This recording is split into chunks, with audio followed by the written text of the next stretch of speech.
بسم الله الرحمن الرحيم. الحمد لله رب العالمين،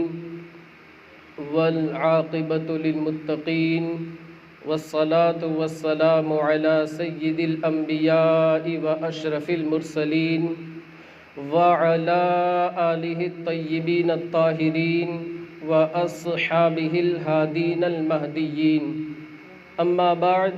فقد قال الله تبارك وتعالى في القرآن المجيد والفرقان الحميد: فأعوذ بالله من الشيطان الرجيم، بسم الله الرحمن الرحيم. كل نفس ذائقة الموت، آمنت بالله صدق الله مولانا العظيم، وبلغنا رسوله النبي الأمين المتين المكين المختار الكريم، ونحن على ذلك لمن الشاهدين والذاكرين والحافظين والواصفين والحامدين، والحمد لله رب العالمين. قال الله تعالى في شان حبيبه ونبيه مخبرا وآمرا: إن الله وملائكته يصلون على النبي يا أيها الذين آمنوا صلوا عليه وسلموا تسليما. اللهم صل على سيدنا ومولانا محمد وبارك وسلم صلاة وسلاما عليك يا رسول الله صلى الله تعالى عليه وسلم. عزیزان ملت اسلامیہ، ہم یہاں پر محفل میلاد مصطفیٰ کے اندر حاضر آئے ہیں، اور ساتھ ہی ساتھ عالی جناب مرحوم محمد اشرف خان پٹھان کی روح کو ایصال ثواب کرنے کی غرض سے ہم نے اس محفل کا انعقاد کیا ہے. جب مجھے یہ خبر پہنچی کہ ایک حادثے کا وہ شکار ہو گئے تو کافی تکلیف ہوئی، صدمہ پہنچا. ہم ان کے گھر والوں کو تعزیت پیش کرتے ہیں اور صبر کی تلقین کرتے ہیں. اللہ کی رضا پر راضی رہنے کے تعلق سے کہتے ہیں کہ جو ہوتا ہے منظور خدا ہوتا ہے. تو اللہ رب العزت آپ کو، آپ کے گھر والوں کو صبر کا دامن مضبوطی سے تھامے رہنے کی توفیق رفیق عطا فرمائے، اور اس صبر پر آپ لوگوں کو اجر جزیل عطا فرمائے. اللہ رب العزت مرحوم کی مغفرت فرمائے، ان کے درجات کو بلند فرمائے، جنت الفردوس میں انہیں اعلیٰ سے اعلیٰ مقام عطا فرمائے. ان کی قبر کو مولا عز و جل جنت کے باغوں میں سے ایک باغ بنا دے. مولا عز و جل ان کی قبر کے اوپر رحمت و غفران کی بارشیں نازل فرمائے. عزیزان ملت اسلامیہ، کچھ عرض معروض سے قبل ایک مرتبہ بارگاہ رسالت مآب صلی اللہ علیہ وآلہ وسلم میں درود پاک کا خراج عقیدت پیش کریں. اللہم صلی علی سیدنا و مولانا محمد وبارک وسلم صلاۃ و سلاما علیک یا رسول اللہ صلی اللہ تعالی علیہ وسلم.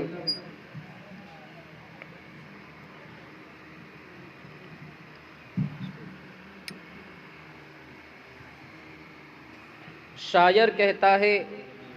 جاگنا ہے جاگ لے افلاک کے سائے تلے، جاگنا ہے جاگ لے افلاک کے سائے تلے،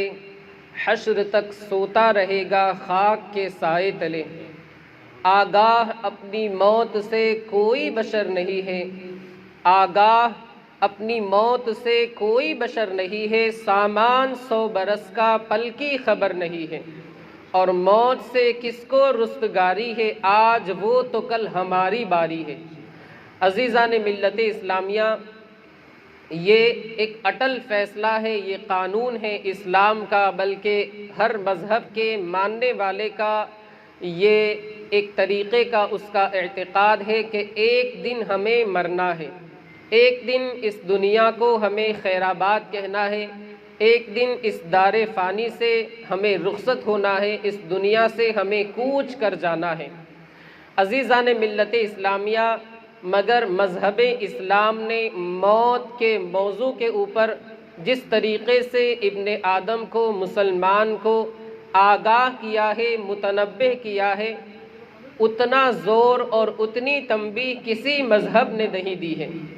ہر انسان کو ایک نہ ایک دن مرنا ہے، موت کا مزہ چکھنا ہے۔ قرآن عظیم میں ہے کل نفس ذائقۃ الموت، ہر نفس کو، ہر جان کو، ہر انسان کو موت کا مزہ چکھنا ہے۔ اور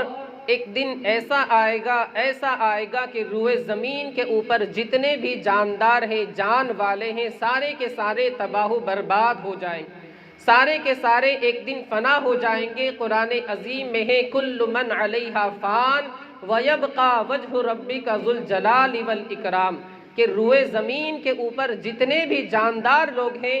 جو جان والے جتنے بھی لوگ ہیں، سارے کے سارے ایک نہ ایک دن فنا ہو جائیں گے، اور باقی رہنے والی جو ذات ہے وہ ذات مقدسہ رب تبارک و تعالیٰ کی ذات کریمہ ہے۔ اور ایک دوسرے مقام پر رب تبارک و تعالیٰ غیر جاندار لوگوں کے تعلق سے ارشاد فرماتا ہے، یعنی جن کے اندر جان نہیں ہے، بغیر جان والی جو اشیاء ہیں، غیر جاندار جو چیزیں ہیں، ان کے تعلق سے بھی رب تبارک و تعالیٰ نے قیامت کی منظر کشی کرتے ہوئے ارشاد فرمایا۔ صاف لفظوں میں رب تبارک و تعالیٰ ارشاد فرماتا ہے کل شیء ہالک الا وجہہ، کہ ساری چیز، ہر ایک چیز کو ایک نہ ایک دن فنا ہونا ہے، تباہ و برباد ہونا ہے۔ ایک نہ ایک دن ساری چیزیں تباہ ہو جائے گی، فنا ہو جائے گی، ہلاک و برباد ہو جائے گی، اور باقی رہنے والی ذات مقدسہ جو ہے وہ اللہ رب العزت کی ذات ہے۔ لہ الحکم والیہ ترجعون، سارے کے سارے فیصلے، ساری کے ساری بادشاہی، ساری کے ساری حکومت، ساری کے ساری سلطنت اور ساری کے ساری بادشاہی جو ہے وہ رب تبارک و تعالیٰ کے لیے ہے، اور اسی کے جانب تمہیں لوٹ کر کے جانا ہے۔ میرے دوستو،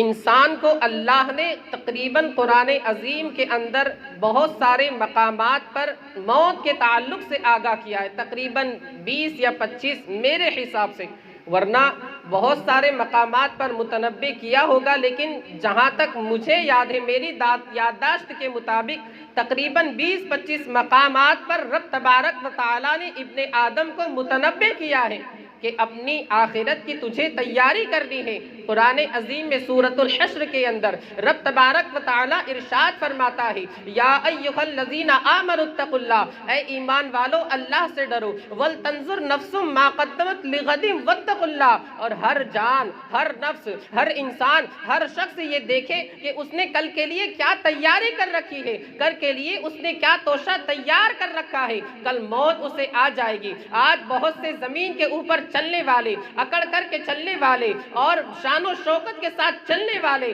کل زمین کے نیچے ہوں گے، زمین کے نیچے ہوں گے۔ شاعر کہتا ہے ہوئے نامور بے نشا کیسے کیسے، زمین کھا گئی نوجواں کیسے کیسے۔ عزیزان ملت اسلامیہ، پھر آگے اللہ رب العزت نے ایک مرتبہ اور متنبہ کیا، تنبیہ کی، اتقوا اللہ، اللہ سے ڈر۔ اور اللہ رب العزت، آپ ذرا دیکھیں، شروع میں اللہ نے فرمایا کہ اللہ سے ڈرو، اور ہر جان اپنے لیے دیکھے کہ اس نے کل کے لیے کیا تیاری کر رکھی ہے۔ پھر ایک مرتبہ اور ابن آدم کو تنبیہ کی کہ واتقوا اللہ، اللہ سے ڈرو، واللہ خبیر بما تعملون، کہ اللہ رب العزت کو تمہارے کاموں کی خبر ہے، اللہ رب العزت تمہارے اعمال دیکھ رہا ہے۔ اور دوسرے مقام پر فرماتا ہے وما اللہ لیس بغافل عما تعملون، اللہ کو اپنے کاموں سے غافل نہ سمجھنا، اللہ کو اپنے اعمال سے بے خبر نہ سمجھنا۔ تم یہ سمجھتے ہو کہ اللہ ہمیں نہیں دیکھ رہا ہے، ارے اللہ رب العزت کی شان تو یہ ہے کہ واللہ علیم بذات الصدور، وہ تو دل کے اندر جو چھپی ہوئی بات ہے، دل کے اندر جو چھپا ہوا راز ہے، میرا رب تو اس سے بھی واقف ہے، اسے بھی جانتا ہے۔ عزیزان ملت اسلامیہ، اس آیت کریمہ کی تفسیر میں مفسرین کرام فرماتے ہیں کہ حدیث پاک میں ہمیں یہ درس ملتا ہے کہ آخرت کے تعلق سے انسان کس طریقے سے فکر کرے، فکر آخرت کا ذہن کس طریقے سے بنائے۔ روایت میں آتا ہے حضرت برا بن عازب ارشاد فرماتے ہیں کہ ہم ایک جنازے میں شریک ہوئے، جنازے کو دفنانے کے بعد، تجہیز و تکفین کے بعد، تدفین کے بعد، دفنانے کے بعد جب ہم فارغ ہو گئے، ہم نے دیکھا رسول اللہ صلی اللہ علیہ وسلم قبر کے قریب تشریف فرما ہو گئے، وہاں پر آپ جلوہ فرما ہو گئے، وہاں پر بیٹھ گئے اور اس قدر روئے کہ آپ کی آنکھیں بھیگ گئی، آپ کی آنکھیں اشکبار ہو گئی، اور ساتھ ہی ساتھ قبر کی جو پوری مٹی تھی وہ ساری کے ساری بھیگ گئی، اور آپ نے ارشاد فرمایا یہ جو قبر ہے اس کے لیے پہلے سے تیاری کرتے رہنا۔ میرے دوستو آپ ذرا دیکھیں حدیث پاک کے اندر رسول اللہ نے آخرت کی تیاری کے تعلق سے کس طریقے سے تنبیہ کی ہے، عملی طور پر پریکٹیکل کر کے آپ نے بتا دیا کہ آخرت کی فکر ہمیں کس طریقے سے کرنی چاہیے۔ حضرت انس بن مالک فرماتے ہیں کہ میں ایک باغ میں گیا، میں نے دیکھا حضرت عمر بن خطاب کو دیکھا، میرے اور ان کے درمیان ایک دیوار حائل تھی، میں حضرت عمر بن خطاب کی آواز کو سن رہا ہوں، حضرت عمر بن خطاب تنہا ہے، اکیلے ہے، منفرد ہے، دوسرا کوئی شخص نہیں ہے۔ حضرت عمر بن خطاب اپنی ذات کو مخاطب کرتے ہوئے ارشاد فرماتے ہیں، اے خطاب کے بیٹے، اے عمر، یہ امیر المؤمنین کا منصب، یہ خلافت کا منصب، یہ امیر المسلمین کا منصب، عمر یاد رکھنا ایک دن تجھے مرنا ہے، اگر تو اللہ کے خوف کو اپنے دل میں نہیں بساتا ہے، خشیت ربانی سے تیرا سینہ معمور نہیں ہے، تو عمر یاد رکھنا ایک دن تیرا رب تجھے عذاب کے اندر مبتلا فرمائے گا۔ میرے دوستو صحابہ کے نقش قدم پر ہمیں چلنے کی ضرورت ہے کہ کس طریقے سے صحابہ کرام فکر آخرت کو ذہن نشیں رکھتے تھے۔ میرے دوستو آج کا جو انسان ہے وہ اپنے کاموں کے اندر مشغول ہے، کاروبار میں مشغول ہے، تجارت میں مشغول ہے، سوداگری میں مشغول ہے، اسے بزنس کی فکر ہے، گھر بنانے میں لگا ہے، لہو و لعب کے اندر وہ مشغول ہے، آخرت کو بالکل بھلا بیٹھا ہے، آخرت کو بالکل فراموش کر بیٹھا ہے، آخرت کی ذرہ برابر بھی اسے فکر نہیں ہے۔ اللہ اکبر، حدیث پاک میں آتا ہے، حضرت ابو ہریرہ سے روایت ہے، رسول اللہ ارشاد فرماتے ہیں کہ اگر بندہ ایک ساعت، ایک لمحے کے لیے، اگر بندہ ایک لمحے کے لیے، ایک ساعت کے لیے، ذرہ بھر کے لیے آخرت کی فکر کرے، اپنے آپ کو تنہائی میں لے جائے اور وہ یہ ذہن بنا لے کہ مجھے مرنا ہے، میں نے آخرت کے لیے کیا تیاری کی ہے، رسول اللہ ارشاد فرماتے ہیں اس کا ایک لمحے کے لیے آخرت کی فکر کرنا 60 سال کی عبادت سے بہتر ہے۔ میرے دوستو آپ ذرا سوچو تو صحیح، قرآن عظیم کے اندر بھی ہمیں آگاہ کیا گیا، حدیث پاک کے اندر بھی ہمیں متنبہ کیا گیا، اسی طرح اسلاف صحابہ کرام نے بھی ہمیں اس بات پر عملی طور پر یہ سبق دیا، یہ درس دیا کہ ہمیں آخرت کی فکر کس طریقے سے کرنی چاہیے، آخرت کی فکر ہمیں کس طریقے سے اپنے دل کے اندر بسانی چاہیے۔ آج اللہ رب العزت کی آپ اس کائنات کے اندر غور کریں، اس دنیا کے اندر غور کریں تو اللہ رب العزت نے اس پوری خاک دانے گیتی کو، اس پوری کائنات کو عبرت کی جا بنایا ہے۔ وہ شاعر کہتا ہے جگہ جی لگانے کی دنیا نہیں ہے، یہ عبرت کی جا ہے، تماشا نہیں ہے۔ پوری کائنات کو رب تبارک و تعالی نے عبرت کی جگہ بنایا ہے، مقام عبرت بنایا ہے، محل عبرت بنایا ہے، مگر انسان اس کے باوجود کی غافل ہے، خواب غفلت میں وہ سویا ہوا ہے، پتہ نہیں اس کے اندر بیداری کب آئے گی، انسان بیدار کب ہوگا۔ میرے دوستو اور سب سے زیادہ عبرت کی جو جگہ ہے، آپ شاید جانتے ہو، میں بتا دوں آپ حضرات کو جانتے بھی ہوں گے لیکن شاید بھلا بیٹھے ہوں، سب سے زیادہ عبرت کا اگر کوئی مقام ہے تو وہ قبرستان ہے، وہ گورے غریبہ ہے۔ آپ کبھی اللہ کا، آپ یہ چاہے کہ میرے دل کے اندر اللہ کا خوف آئے، خشیت ربانی سے میرا سینہ معمور ہو جائے، خوف خداوندی سے میرا سینہ لبریز ہو جائے، تو قبرستان کے اندر چلے جایا کرو اور یہ ذہن بنا لو کہ ایک دن مجھے مرنا ہے اور میرے احباب، میرے رشتہ دار، میرے دوست، میرے اعزاء اقربا، مجھے ملنے جلنے والے، میرے ملاقاتی لوگ مجھے آئیں گے، کندھے پر اٹھا کر کے لائیں گے اور یہاں اکیلا چھوڑ کر کے چلے جائیں گے۔ اللہ اکبر، مگر آج حال یہ ہو چکا ہے کہ انسان، امام اہل سنت بالکل اسی کی منظر کشی کرتے ہوئے فرماتے ہیں، ہائے غافل وہ کیا جگہ ہے جہاں 5 جاتے ہیں 4 پھرتے ہیں،